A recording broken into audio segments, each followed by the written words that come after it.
Hello friends, मैं GDS dental से doctor Rohit Sharma.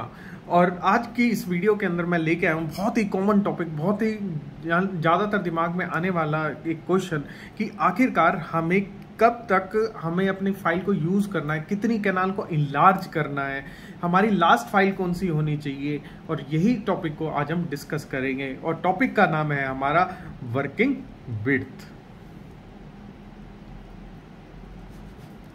आगे चलने से पहले मैं आप एक छोटी सी रिक्वेस्ट करना चाहता हूं कि मेरे पेज को जो इंस्टाग्राम के ऊपर है उसको फॉलो करना ना भूलिए, जो जीडीएस डेंटल एकेडमी के नाम से है। और आपको ये वीडियो कैसी लगती है ये मुझे नीचे कमेंट बॉक्स पे जरूर बताइए, और आप कौन सी वीडियो और देखना चाहते हैं इसका भी आइडिया मुझे दीजिए। मैं कई बार आउट ऑफ आइडिया हो जाता हूँ कि मैं किस टॉपिक के ऊपर वीडियो बनाऊँ। तो दोस्तों, हमारे पास बहुत सारी फाइल हैं, जैसे 20, 25, 35, 40, 50, इतने सारी फाइलों के अंदर से आपको कब तक इलाज करना है। 10 के बाद 15 करी, 20 करी, 25 करी, कब तक करोगे? ये आप अपनी मास्टर फाइल जो है, मास्टर का मतलब जो लास्ट फाइल आप जो यूज करोगे वो कौन सी करोगे, ये कैसे आपको पता चलेगा। तो इस बात को डिस्कस करने के लिए मैं पहले आपको एक कंसेप्ट समझाने की कोशिश करूंगा, और उसके बाद फिर मैं अपने जुगाड़ मेथड आपको बताऊंगा कि आपने अगर ये सब कुछ भी ध्यान नहीं रखना है तो क्या करना है। तो मान लेते हैं ये एक खाली पेन है हमारे पास, और ये हम इसको कैनाल मान लेते हैं, यानी ये जो मोटी तरफ का जो हिस्सा है ये कैनाल ओरिफिस है, और ये हमारा एपेक्स है, ये जो छोटे वाला है। लगभग हमारी कैनाल लगभग ऐसे ही होगी।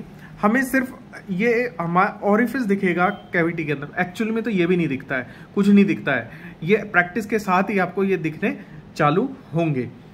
तो अब ये तो फिर भी हमें दिख रहा है, और ये वाला जो एंड है हमारा अपाइकल फोरामेन, ये तो हमें बिल्कुल भी नहीं दिख रहा है। तो इसको हम कैसे मेजर करेंगे कि इसका डायमीटर क्या है, हमें इस डायमीटर को कैसे करना है। जैसे एंडो के अंदर आपको पता ही होगा कि हमारे लिए जो ये लास्ट का अपाइकल 1/3 जो है वही इंपॉर्टेंट है। अगर आपने इसको सही से प्रिपेयर कर दिया, ऑब्चुरेट कर दिया, तो आपकी आरसीटी सक्सेसफुल होगी, उसमें कोई दिक्कत नहीं आएगी। अब हमारे पास जो ये अपाइकल फोरामेन है इसका डायमीटर होता है, हर कैनाल का अलग हो सकता है, हर पेशेंट का अलग हो सकता है। तो हम ये कैसे पता लगाएंगे?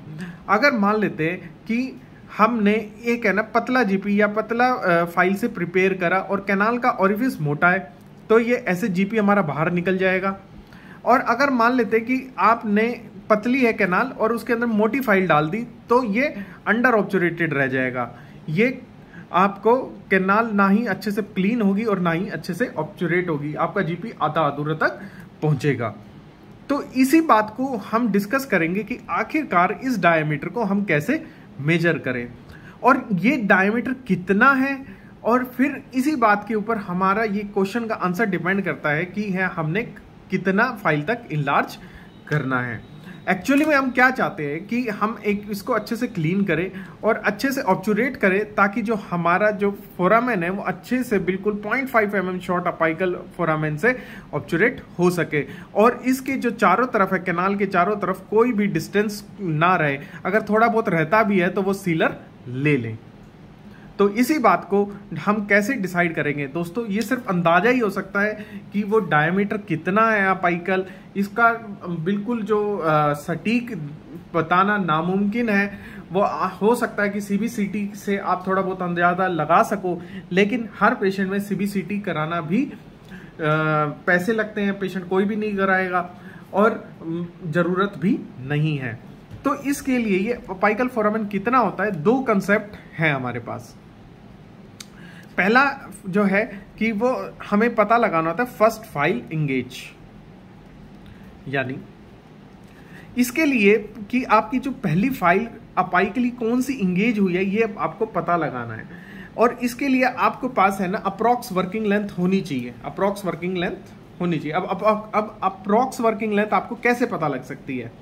अप्रोक्स वर्किंग लेंथ आपको कैसे पता लगेगी? आप प्री आरवीजी जो आपने स्टार्ट करने से पहले आरवीजी ले लिया उसमें मेजर कर सकते हो, या एक्सरे है आपके पास उससे मेजर कर सकते हो, या आप उसके अंदर जब फर्स्ट फाइल डाली तो उससे एक्सरे ले लो, आपको अप्रोक्स वर्किंग लेंथ पता लग जाएगी। अब मान लेते हैं ये हमारा दांत है, और अप्रोक्स वर्किंग लेंथ का मतलब है कि इस पॉइंट से लेके इस पॉइंट तक हमारी कितनी वर्किंग लेंथ है, मतलब कि कितनी लंबाई है। और इसको समझाने के लिए मान लेते हैं कि हमारी 20 mm वर्किंग लेंथ है, ठीक है। अब मैं इसके अंदर जब मैंने ये चैम्बर को ओपन कर दिया, मेरे को ये 2 ऑरिफिस दिख रहे हैं और मैं फर्स्ट फाइल यानी 10 नंबर की फाइल डालता हूँ। तो 10 नंबर की फाइल डालता हूँ तो मेरे पास 3 सिनेरियो हो सकते हैं। फर्स्ट सिनेरियो है कि मेरी जो 10 mm की फाइल है, नंबर 10 की फाइल है, वो 20 mm तक रीच हो गई इजीली। यानी इजीली का मतलब है मैंने कोई रोटेशन देने की जरूरत नहीं पड़ी, मैंने फाइल डाली और वो 20 mm तक आराम से पहुंच गई है। सेकंड जो मेरा पास हो सकता है कि 10 नंबर की फाइल यूज करी, वो 18 mm तक तो इजीली पहुंची है और लास्ट के 2 mm मेरे को वॉच वाइंडिंग मोशन से मतलब कि ऐसे घुमा घुमा के उसको पहुंचाना पड़ा। और तीसरी है कि नंबर 10 की फाइल मेरी सिर्फ 15 mm ही पहुंची है, लास्ट के 5 mm वो नहीं पहुंची है। ये 3 ही सिनेरियो हो सकते हैं दोस्तों। तो जो ये 10 नंबर की जो फाइल 15 mm तक ही पहुंची है, तो यानी ये 10 नंबर की फाइल बड़ी है, इसके लिए आपको 8 नंबर की फाइल से ट्राई करना पड़ेगा और इसको 20 mm तक पहुंचाना है। मान लेते कि 8 नंबर की फाइल 20 mm तक पहुंच गई थोड़ी वॉच माइंडिंग मोशन से, तो मेरी जो फर्स्ट फाइल इंगेज होगी इस केस में 8 नंबर है। 10 अब ये 18 mm तक गई थी, थोड़ी बहुत मेरे को वॉच माइंडिंग करनी पड़ी, यानी अपाइकल 1/3 के अंदर ये थोड़ा बहुत कटिंग करके 20 mm तक पहुंची है। तो मेरी जो फर्स्ट फाइल इंगेज हुई है 10 नंबर की हुई है। लेकिन इस केस में मेरी 20 नंबर तक पहुंच गई, यानी जो कैनाल है वो बड़ी है, 10 नंबर की फाइल छोटी रह गई, तो आई हैव टू इंक्रीज, यानी 15 नंबर की मान लेते हैं या 20 नंबर की मान लेते हैं। फॉर एग्जांपल 20 नंबर की फाइल है जो मेरे को थोड़ी बहुत वॉच वाइंडिंग मोशन से करने के बाद 20 mm तक गई है। तो यानी अब मेरे पास 3 अलग अलग सिनेरियो है, यानी मेरी एक कैनाल के अंदर एक 20 नंबर की फाइल इंगेज हो रही है, एक में 10 नंबर की हो रही है, एक में 8 नंबर की हो रही है। अब हमारे पास जो 10 नंबर की फाइल जो इंगेज हो रही थी एक केस में, एक में हमारे पास 20 नंबर की इंगेज हो रही है और एक में 8 नंबर की इंगेज हो रही है। अब इससे मैंने 3 स्टेप अबव करनी है, 3 स्टेप अबव, यानी 10 नंबर का मतलब है कि मैं 15 नंबर से 20, 15, 20, 25, यानी जो कैनाल के अंदर अगर आपकी 10 नंबर की फाइल अप्रॉक्स वर्किंग लेंथ तक गई है, तो आपको मिनिमम आपको 0.25 mm जो उसका अपाइकल टिप है उसको इनलार्ज करना है। याद रखना अपाइकल टिप का मतलब है कि ये वाला जो फोरामेन है आपने 0.25 इनलार्ज करना ही करना है। लेकिन अभी ये नहीं बताया मैंने कि ये 2% से इनलार्ज करना है, 4% से करना है या 6% से करना है, वो आगे देखेंगे। फिर आता है अगर मान लेते हैं कि 20 नंबर की, यानी आपने 10 नंबर की जब मान लेते हैं कि सेंट्रल इंसाइजर था आपका और आपने 10 नंबर की डाली एंड इट्स टू लूज, आपने 15 की डाली वो भी लूज थी, 20 नंबर की डाली तो वो थोड़ी बहुत इंगेज हुई। तो यानी अब 3 स्टेप अबव करेंगे, तो यानी 25, 30, 35, यानी 35.35 mm तो आपने इनलार्ज करना ही करना है उसका अपाइकल डायामीटर।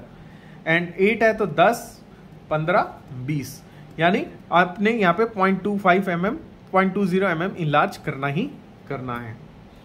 तो ये तो हमारा एक तरीका था कि जिससे हमने ये पता लगाया कि हमारा जो अपाइकल डायमीटर है ये कहां तक इनलार्ज करना है। सेकंड कंसेप्ट देखते हैं। सेकंड कंसेप्ट हमारा ये कहता है कि हमने मान लेते हैं ये मेरी कैनाल है एंड मैं इसको है ना, सपोज मेरे पास ये पैलेटल कैनाल है, अपर मोलर की पैलेटल कैनाल है और मैं इसको चाह रहा था कि F3 से प्रिपेयर करना, और मैं देखता हूं कि F1 के ऊपर ही मेरे पास मानो ये टिप है, ये मेरी फाइल है, सॉरी ये मेरी फाइल है, और यहां पे इस एरिया के ऊपर मेरे को डेंटिन दिख रहा है, यानी अपाइकल 1/3 के इस वाले एरिया के अंदर ये वाली फाइल कटिंग कर रही है। अगर मेरे को ये साउंड डेंटिन दिख रहा है जिस भी फाइल के ऊपर, तो यानी मेरी कैनाल प्रिपेयर हो गई है। लेकिन दोस्तों इस मेथड में क्या है कि हमें आपको है ना बहुत बार फाइल के अंदर आपको डेंटिन तो दिखेगा, लेकिन वो दिखेगा इस जगह पे बहुत कम आपको नजर आता, हल्का हल्का नजर आता, बड़े ध्यान से देखने पे नजर आता है।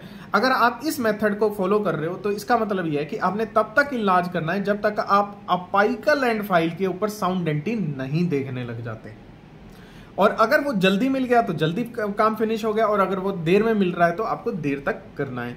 And you have to distinguish between sound dentin and infected dentin.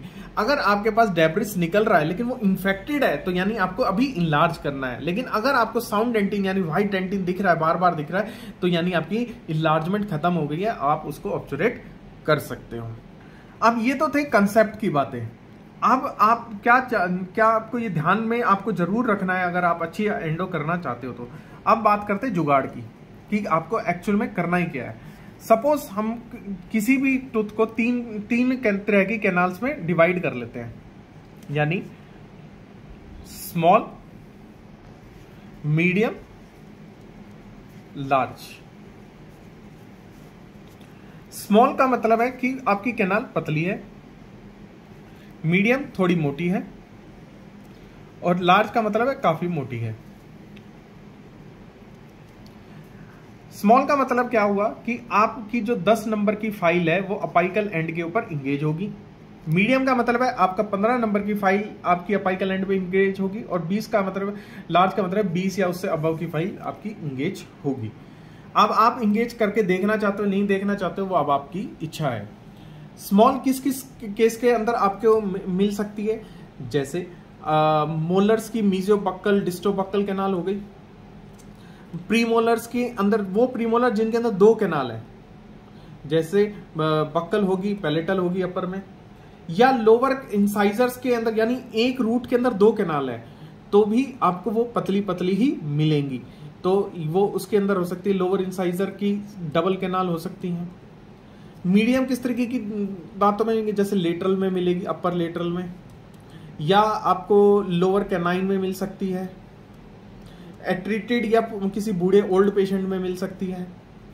Large canal किस में होगी, जैसे अपर सेंट्रल इंसाइजर हो गया, अपर कैनाइन हो गया, मोलर का पैलेटल कैनाल हो गया, या वो डिस्टल की वो कैनाल्स, लोअर डिस्टल्स की वो कैनाल जिसमें 2 हो, या डीबी डीएल सिंगल कैनाल हो, डिस्टल की सिंगल कैनाल हो, सिंगल बड़ी कैनाल हो, सिंगल डिस्टल कैनाल हो, तो आपकी ये बड़ी कैनाल होती हैं। ये ज्यादातर आपको इस तरह ये बड़ी मिलेंगी, इस तरह की आपको मीडियम मिलेंगी, और इस तरह की स्मॉल मिलेंगी। तो अब करना क्या है आपने, अगर आपके पास 4% यूज कर रहे हो फाइल्स, तो इसको आपने 25 नंबर 4% से आपकी लास्ट फाइल तक रख सकते हो। मीडियम आप है आपके 30 नंबर 4% रख सकते हो, लार्ज है तो 35 नंबर 4% रख सकते हो। ये एक्चुअल में ये मेरा एक्सपीरियंस बोल रहा है, ये फैक्ट नहीं है। आपको थोड़ी बहुत चेंजेस मिलेंगे, केस टू केस मिलेंगे, लेकिन 80 to 90% आपके इस तरीके से केस खत्म हो जाएंगे। 6% फाइल्स यूज कर रहे हो आप, तो इसको 20 नंबर 6% से कर सकते हो, इसको 25 नंबर 6% से कर सकते हो, और इसको आप 30 नंबर 6% से कर सकते हो। प्रोटेपर सिस्टम है या उससे मिलता जुलता कोई चाइनीज सिस्टम है आपके पास, तो इसको F1 से, F2 से एंड F3 से।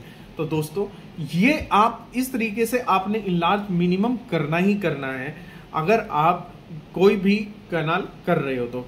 और इनसे कुछ वेरिएशन भी मिल सकती हैं, जैसे अगर मानते हैं कि भाई एक MB कैनाल कर रहे हो और काफी कर्व्ड है, काफी थिन है वो कैनाल, आपकी 10 नंबर की भी बड़ी मुश्किल से जा रही है, तो उस केस के अंदर यानी आपकी बिल्कुल पतली सी कैनाल है, एक्सरे के अंदर भी बिल्कुल नहीं दिख रही है, या फिर आपको बिल्कुल माइन्यूट सी दिख रही है, तो उसमें क्या करेंगे, तो यानी आपकी 10 नंबर की फाइल थोड़ी इंगेज हुई है, उसमें 8 नंबर की हुई होगी या 6 नंबर की हुई होगी।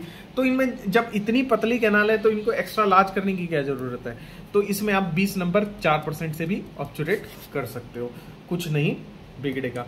और ऐसा भी हो सकता है जैसे ओपन एपेक्स के केस हो गए, या किसी के अंदर बहुत दिनों से पेरियापाइकल इन्फेक्शन है, उसने रूट एपेक्स रिजॉर्व कर दिया है, तो वो एक्स्ट्रा लार्ज कैनाल हो गई।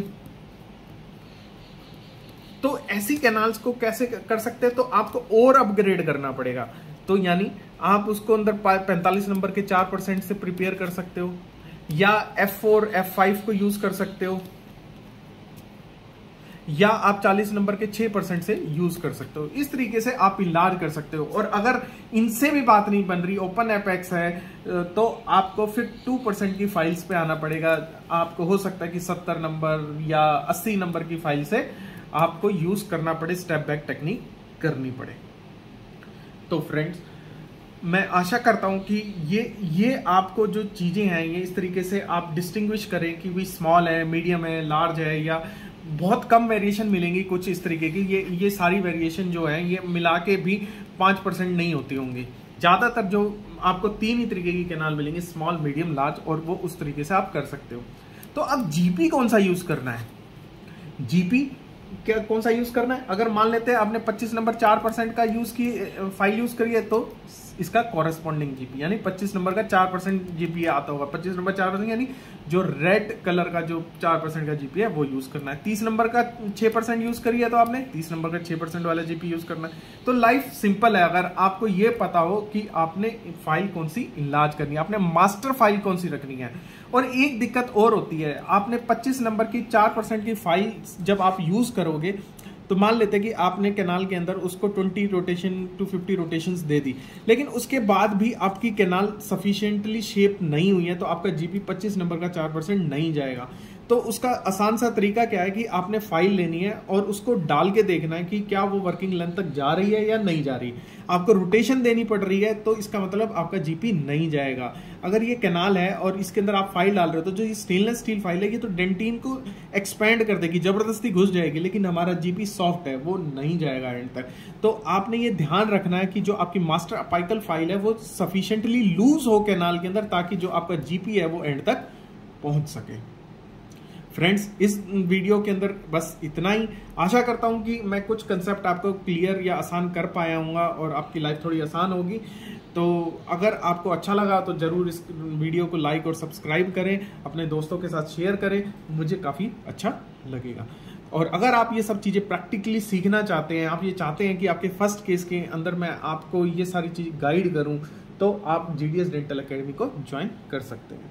Thank you for watching. Please subscribe our channel for watching other useful videos. Thank you.